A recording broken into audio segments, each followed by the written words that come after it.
Marami dyan ang mga nasa paligid ni Marcos Jr. Ngayon na noon nananawagan na ipahukay. Pinalibing na nga ni Tatay Digong, nanawagan pa sila na ipahukay yan. Dahil nga sa ayaw namin yan, wag nating ilibig yung Marcos na yan. Di ba? Pero ngayon, andyan sila, magkakasama sila ngayon dyan. Ito yung sinasabi ni Congressman Pulong na pinili ni Tatay Digong yung gratitude at unity despite na napakarami ng mga taong nag-uupos dito sa desisyon ni Tatay Digong. Pero anong ginawa nila kay Tatay Digong ngayon? Especially itong Marcos Jr. na ito, yung anak mismo ng pinagmalasakitan ni Tatay Digong. Siya pa ngayon ang gumawa naman ng isang napakalaking ano na ito partner piklat na ito sa puso ng mga Pilipino ang ginawa kay Tatay Digong. Eh, wala namang nagpapalibing dyan na Pangulo eh. Ilang presidente nagdaan dyan. Bilangin pa natin eh. Ayaw ipalibing ni Cory Aquino. Ayaw ipalibing ni Fidel V. Ramos. Ayaw ipalibing ni Irap, di ba? Ayaw ipalibing ni Gloria. Ayaw ipalibing ni Pinoy. Pagdating kay Duterte, napalibing. Di ba? Yun yung isa sa mga sitwasyon ba, mga kaganapan na hindi pwedeng itanggi ng mga supporters ni Bongbong Marcos. Nakatatak na yan sa kasaysayan.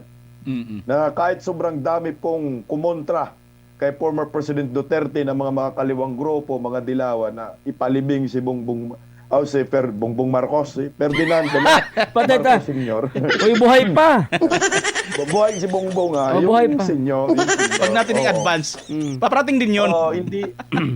Hindi yan inisip ni hindi yan inisip ni Pangulong Duterte. Yung mga kumukontra, mga kaliwang grupo, wala siyang pakialam diyan. Basta bayani ito, deserve ito magiging mailibing sa libingan ng mga bayani. Special pa partner ha. Yung paglibing na yon. 'Di ba? May military honor. Pero anong sukli po ng pamilyang Marcos sa mga Duterte? Si Digong na nagpalibing sa kanilang tatay nandun ngayon sa dahig. Kinidnap nila at ipinakulong.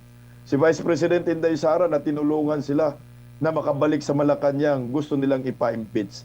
Kaya nga pag sinasabi mong Marcos pag sinasabing mong Marcos, hindi lang kawatan yung brand nila Traidor. Yung tatak nila, kundi traidor pa, Yun, mga kapartner. Dagdagan pa natin partner, walang utang na loob. Ayan, isa pa yan. Dagdagan ka pa, partner. Ano dagdag mo? Yung sinabi ni partner Bisdak, Oh. napanood ko lang sa isang interview kay dating ES, di ba, si Miguel Dea. No, si Miguel Dea. Kita mo kung gaano ka tawag nito. Talagang pinangahawakan ng dating Pangulong Duterte yung kanyang delikadesa, partner . Bakit partner? Alam mo, sinabi pala ni ni Miguel Dea, partner, na Mayor, nandito tayo sa nasa Dubai na tayo ngayon. Stopover, 7 oras lang stopover doon. Sabihin mo kung bababa tayo. Okay. Pag sinabi mo, decision mo na bababa tayo, sasamahan ka namin, sabing ganon. Aalalahin ka namin. Sabi ng dating Pangulong Duterte, partner na, bababa tayo, kakain tayo na masarap. Pero, sinabi pa ni Miguel Dea na, pag bumaba tayo, Mayor, aalis na tayo, hindi na tayo babalik dito. Oo. Pwede na silang tumakbo. Pero ano sabi ng Pangulong Duterte? Harapin ko to. Yan, partner. Oh, yan, partner. Partner, mayroon lang, may comment pa na kanina dito. I-ano lang natin kasi sabi ni, anong pangalan nung kanina? Pwede mabalik yun. Yung nag-comment kanina na natutuwa daw sila, nawawala ang stress nila pagka napapanood tayo dito sa Birada Agila, no? Salamat sa inyo. Yan, lalo din sa Japan. Sa Japan yun, yung comment partner. Kaya partner, huwag ka masyado para tayo malungkot ngayong tatlo. Magpatawa ka naman dyan, partner. Mamaya, relax lang. Hindi pa gumagana yung yung kalokohan natin . Hindi ko kayang magpatawa, baka iba yung makikita nila . Partner, hindi mo kaya magpatawag, magpaiyak ka na lang. Magpaiyak na lang tayo. Speaking of magpaiyak, iiyak kayo dito. Noong nandun sa airport si former President Duterte, nung atakatake na siya ni Tory, sabi ni Tatay Digong sa media na, may video yun I think si Katie yata yung naka-video. Na kapag si Vice President Inday Sara maging pangulo ng ating bansa, ubos silang lahat. Yan ang sabi ni Tatay Digong. Oo. Ubos talaga yan sila. Hindi ko alam kung anong ibig sabihin ng ubos. Ubos ba ay papakulong lahat dahil krimen yung kanilang ginawa? Yung soberanya ng ating bansa niyurakan ho nila? No? Hindi natin alam. Kasi yan lang ang sinabi ni Tatay Digong, maubos kayong lahat. Oo. Partner, mayroon lang isisingit natin dito si Roderos Rubinos. Huwag nating kalimutan itong March 11, 2025 sa kasaysayan ng Pilipinas. Yan yung komentaryo niya rito, partner. Hindi na mawawala yan, partner. Kasaysayan na talaga yan. Hanggang sa mga kaapu-apuhan natin, partner.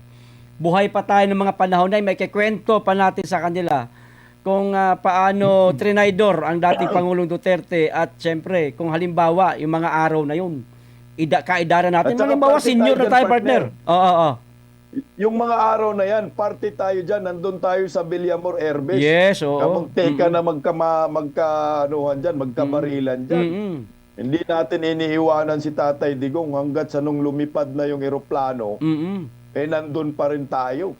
Walang tulugan doon, pagod, gutom, inabot natin yon, takbuhan tayo, party tayo sa history na yan. Partner. Sigawan. Nandun si Inday Sara, oo. Sigawan, iba nga, nawawalan din ng boses tayo that time. Dahil nga ho, ipinaglalaban natin yung ating soberanya ng ating bansa, partner. Oo, partner. Partner PL, anong yung may dadagdag pa dito, partner? Ang may dagdag ko lang, sana may sumunod doon sa ICC.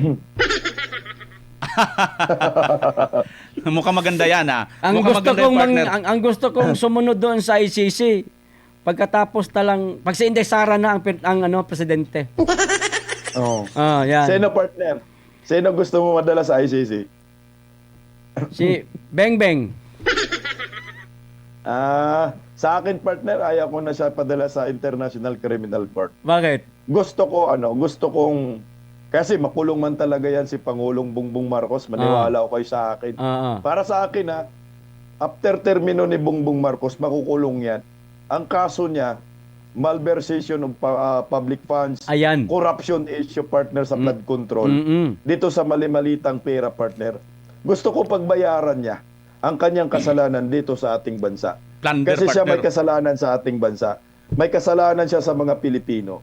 Dapat makulong siya dito. Maggawa tayo ng kulungan sa gitna ng isla at pakawalan natin ng maraming mga buhaya. At si Pangulong Bongbong Marcos doon ilagay natin sa gitna. Oo. Para sa akin, partner, kung kasi sabi naman ni Inday Sara, maghahabol ang aking vice-presidente sa mga kurakot noon, ngayon at bukas. Dahil sinabi ni Inday Sara yan, Yes, panigurado partner. ho ako. Yan si Pangulong Bongbong Marcos, kasama si Martin Romualdez, kasama yan si Liza Marcos, kasama yang mga alipuris ni Bongbong. Makukulong lahat ang mga yan. Maniwala kayo sa akin. Kung ngayon, kaya nilang lampasan ito, kaya nilang takasan, kaya nilang pagtakpan ng katotohanan, kagaya ng ginawa ni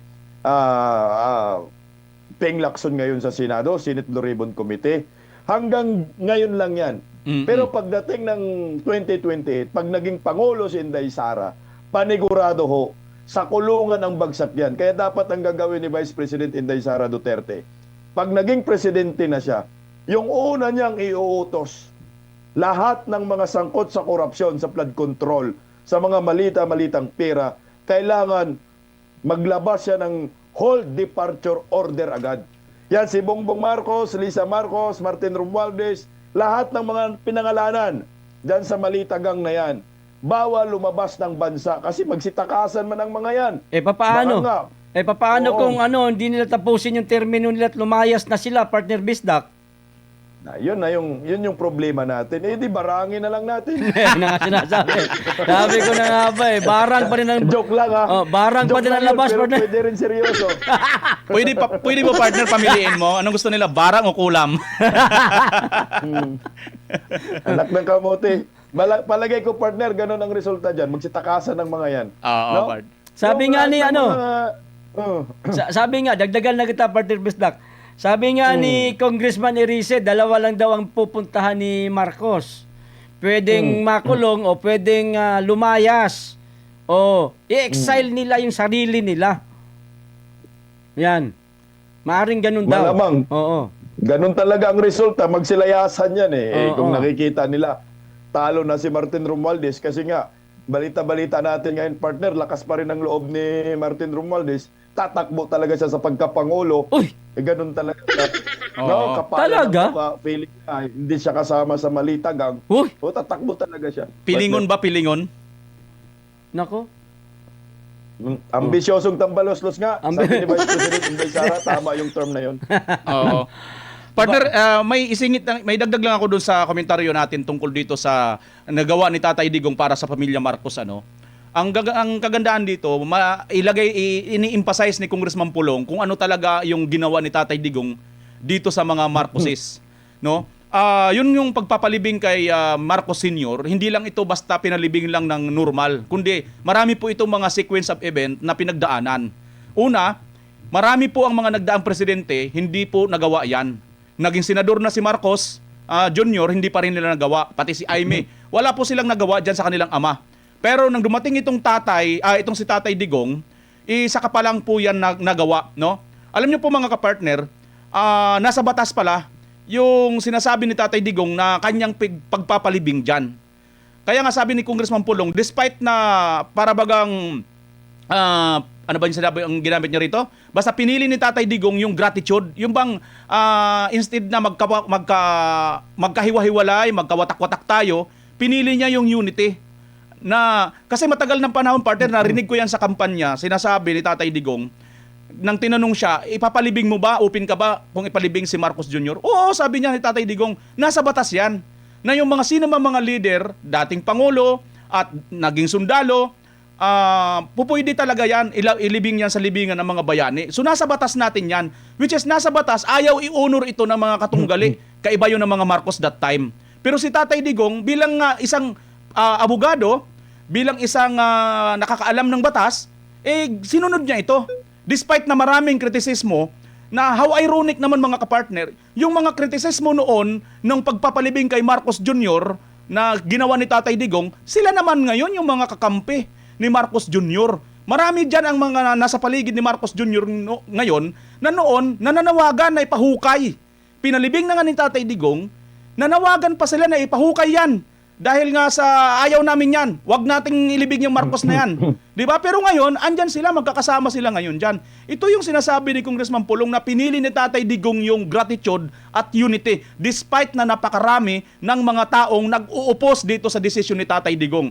Pero anong ginawa nila kay Tatay Digong ngayon? Especially itong Marcos Jr. na ito, yung anak mismo ng pinagmalasakitan ni Tatay Digong, siya pa ngayon ang gumawa naman ng isang napakalaking partner piklat na ito sa puso ng mga Pilipino ang ginawa kay Tatay Digong, partner. Bago ko bigay sa inyo, partner, basahin ko muna si Pilipi Sapa. Kaya nga nanalo yun si Duterte kasi yun ang sinasabi niya. Linisin niya ang bayan at 3 lang yun ang pangako niya. Kaya ang sabi ng mga nanay noon, mag-Duterte tayo kasi unahin tayo sa disiplina. Yun, partner. Partner, yung sinabi mo, partner, na may mga kakampi ngayon si Pangulong Bongbong Marcos na noon, nung ipinalibing ni Tatay Digong si Marcos Sr. ay ipapahukay. Di ba? Alam ko, ang sumisigaw yan na ipapahukay yung mga dilawan, kagaya ni Kiko Pangilinan. Di ba? Papahukay. Pati yung kanyang anak yata na si Frankie, sumali din, sabi ni Berto Marcos. Pero kain suka sila, partner, dahil nakipag-biso-biso na itong si Megastar kay Pangulong Bongbong Marcos. 'Di ba ho? So ngayon, partner, mukhang tayo ang magpapahukay diyan. No? Tayo ang magpapahukay at mukhang mangyayari yung sinasabi ni Tatay Digong, ni Vice President Inday Sara. Inday Sara, hukayin ko yung tatay mo, itatapon ko sa Pasig River.